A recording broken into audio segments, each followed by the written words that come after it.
Okay, so today is on the first ox herding picture. Yes, last week I gave a talk on just the overall business of the ox herding pictures and how these 10 images and poems, verses, short verses, sketch out kind of model of stages of spiritual practice. This kind of journey of discovering our true nature, right? Or a quest for true self-mastery. I kind of like that way of looking at it too. It's a quest, an inner quest of mastering yourself, which makes it a quest for freedom and a process of establishing liberation. Because our awakening process is also a liberation process. So stage one is searching for the ox.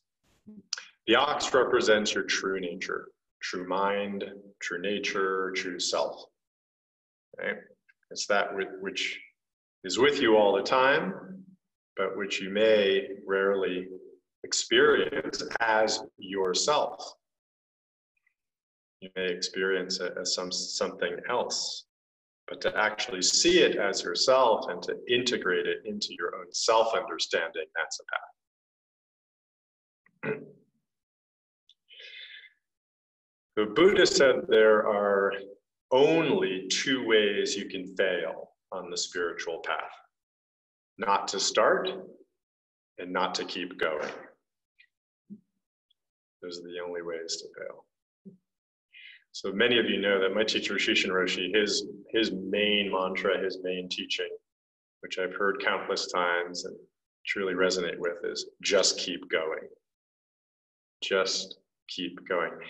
And I finally, after really, I have to say, many years of hearing this and hearing him talk about this in Dharma talks, talk about it at the end of retreats, he would always say, just keep going. Not at the beginning of the retreat, but that's at the end of the retreat is when he would say it. Okay, you've done this, but now just keep going. This is not an ending point.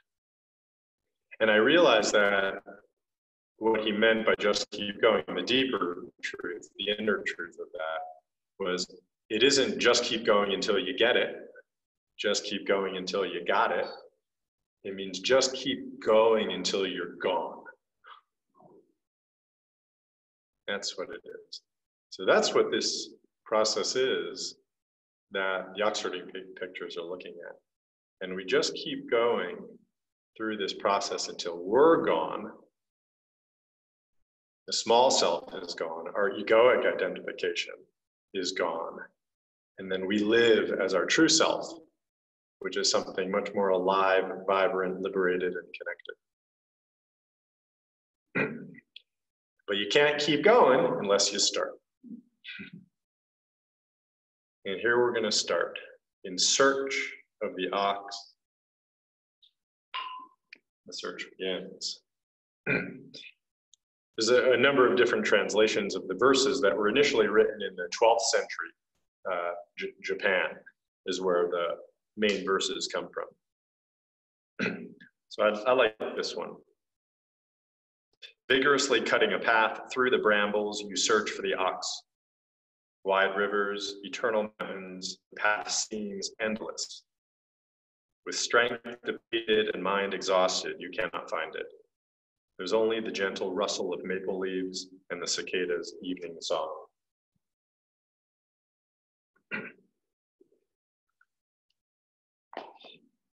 The cicadas are in their cycle now here, aren't they? They don't happen every year. Is that true? Yeah. Yeah, I was walking around Wonderland Lake last night, and it was still, and me and my partner, we were walking down the path, and then all of a sudden, on the meadow off to our right, a cicada started, right when we were next to it, and then within a few minutes, it had swelled to this whole wave. It was just amazing to be a part of that. Of course, I had it in my head. Did I start that? Did he see us coming, saying, or she, or it? Just respond to me? Maybe, who knows? Who knows? But certainly I was a part of it, right? We were a part of it, as we're a part of it now. And that's the last line of this, is just the cicadas evening song, even in the midst of this process that's happening in this first stage. So there's a few things that I just want to appreciate about this stage as it comes to us in this verse and in our understanding of searching for the ox. First off, this spiritual seeker is lost, right? Confused, exhausted in body and mind, right? That's the beginning. This is the beginning of the path, is to be lost, confused, and exhausted. I said last week that what oftentimes motivates us, maybe all the time, motivates us on a spiritual path, is when we experience this gap between the truth and the experience of our lives. So what motivates us? You can even say there's something missing. There's a lack of meaning or a lack of alignment, say, between these things, the truth of our lives and how we're experiencing our lives. So it's kind of ironic, because all suffering comes from lack, a feeling of lack. And here it is, we're feeling a lack of alignment, and we're suffering because of that lack of alignment. That's what initiates us on the spiritual path. Chogyam Trungpa Rinpoche has a series of really great commentaries on the ox herding pictures. Trungpa, although a Tibetan Buddhist teacher, was very loving of Zen. He was deeply, deeply immersed in the Zen tradition, friends with Shunryu Suzuki, interactions with Maizumi Roshi, my first teacher, many times, and had his own interpretations of Zen teachings and lore over the course of his teaching career. So he has these really great commentaries on the ox herding pictures. I'll share some of them over the weeks, maybe every week, I don't know, because I do these, right in the days preceding the talk. So, but this one I found to be helpful. He said, the inspiration for this first step, which is searching for the bowl, is feeling that things are not wholesome, something is lacking. That feeling of loss produces pain. You're looking for whatever it is that will make the situation right. You discover that ego's attempt to create an ideal environment is unsatisfactory.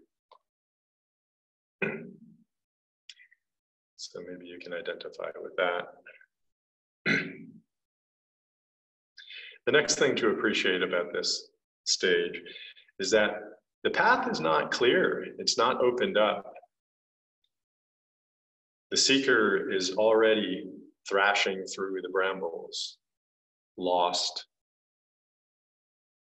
Even the next step is uncertain. There's no path in view. There's no itinerary. There's no plan.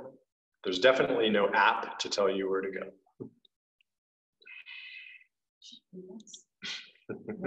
No GPS. No spiritual GPS. So these brambles are the barriers to our freedom, right? The patterns of behavior we find ourselves dropping into. The ideas, the positions we find ourselves taking over and over that inhibit our own flexibility and freedom. So this place of being right at the beginning of the search, it's not like being at the beginning of, a vacation trip that you're planning. A journey that you're planning around the world or across the country, right? Where you get the map out and you get you jump on the internet and you find out what places you're going to go and what days you're going to go and what routes you're going to take, where you're going to eat along the way. And you kind of have it all mapped out in that way with each stage planned. That's a different kind of journey. This spiritual journey to true self isn't like that at all. At the beginning, you don't know. In fact, you're starting from a place of desperation and exhaustion. Not a place of, okay, I know where this is heading. I think of maybe college graduates, after the ceremony, embarking on a new life, a new career, some notions about where we're going. Some of us have been there, and a kind of the first steps of an adventure mapped out. This isn't like that. There might be some sense of adventure. Yeah, might be some curiosity, but there's also a greater sense of desperation that's motivating this, and a greater sense of confusion. The next thing to notice is that the seeker realizes or believes that there's something to seek. They said, okay, well, I'm looking for something.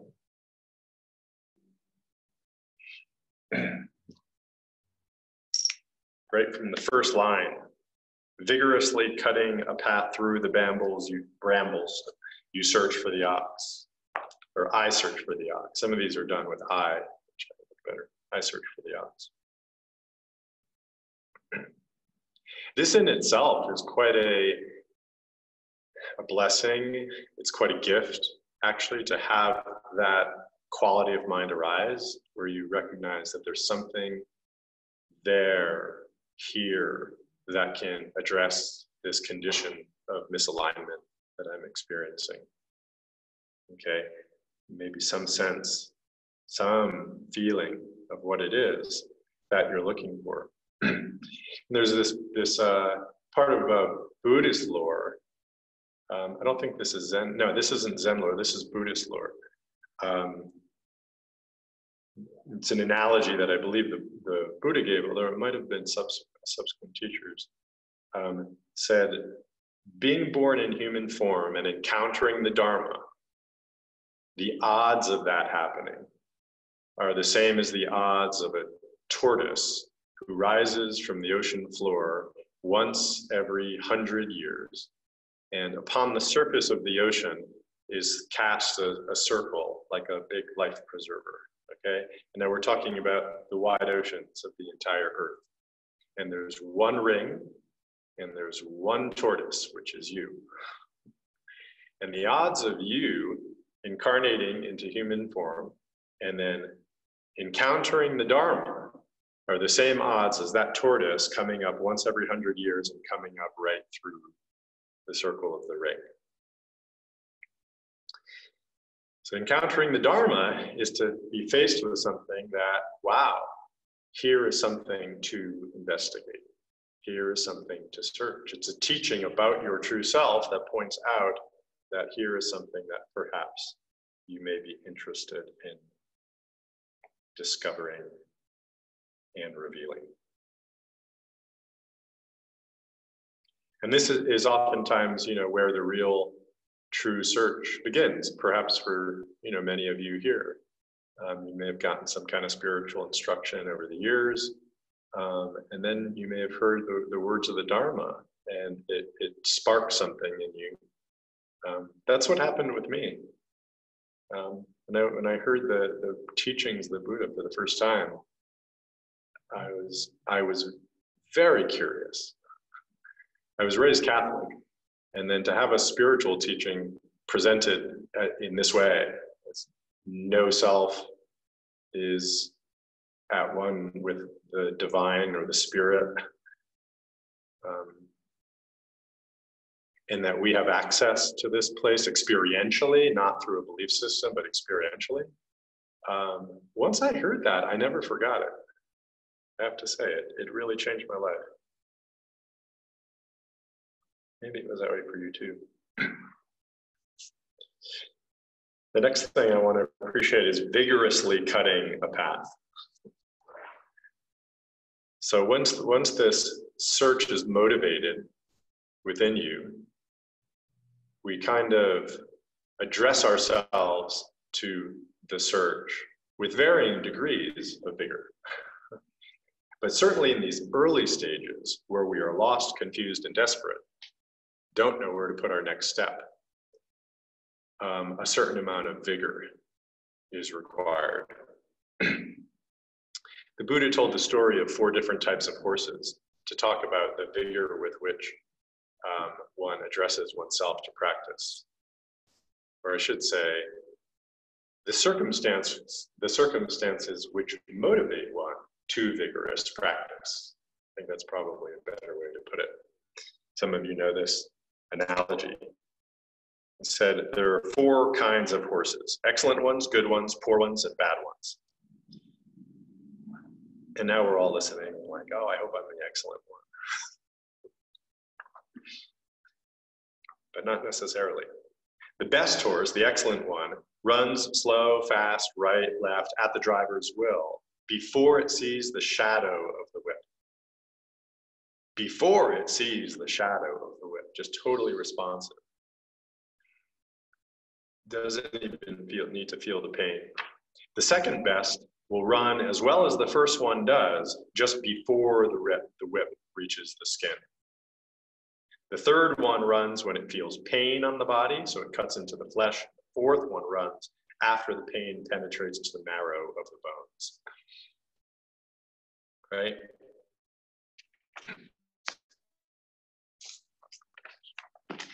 So you can, maybe even reflect on what it has taken for you to initiate your search. You can sense in others, what it might require for them to initiate a search. For some of us, it really takes the whip, meaning the pains of life, and to cut very deeply into ourselves and for us to really experience them very deeply. And then that's what's going to cause us to engage in the search, right? And for others of us, it might just be a glimpse.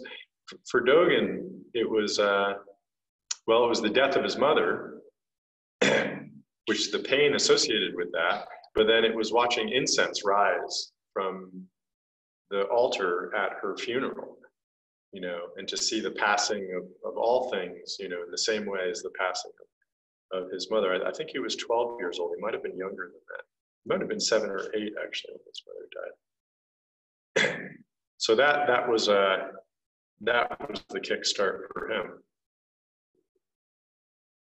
So we can have this, this initiatory experience at any time in our life, and it can be any degree of intensity to kick you up on your way. Zen teacher Shunryu Suzuki says, now don't think you have to be the excellent horse, that you have to, have responded to or be responding to the shadow of the whip. It's actually not about that. We each have our own karma. We each have our own conditioning around what we respond to and what life has presented us with. And it's not about that. We can be whatever horse. And oftentimes, the bad horses, the ones that need the pain deeply felt in order to initiate the search, those become the deepest practitioners, the ones who penetrate the deepest into the dharma, who really realize themselves and wake up most fully, and then have that to offer to people.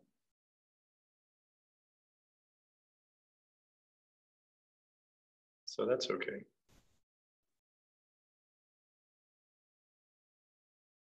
And the final thing I wanted to appreciate about the verse here is this final line: gentle, we hear, the seeker hears the gentle rustle of cicada leaves and the cicada's evening song. So right at the beginning of the search, amidst the confusion, the desperation, the pain, the vigorous hacking away at obstacles, we're already home, at ease in the pasture of the world. Right from the beginning, we're home. We're true nature. True nature is nature. And we are that.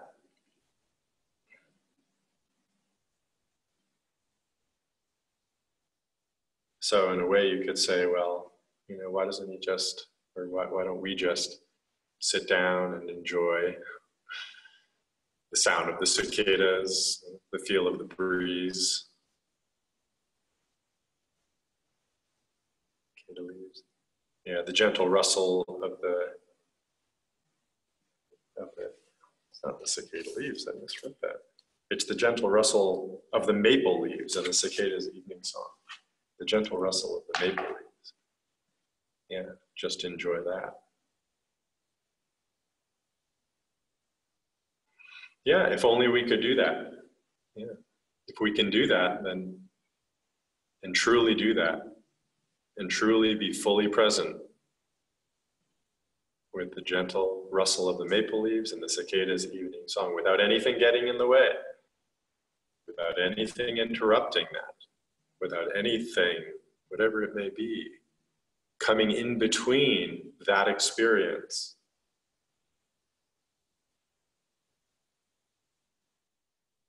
and our continuous true self. Yeah? But something does. So we search for something to heal that, to help us heal that.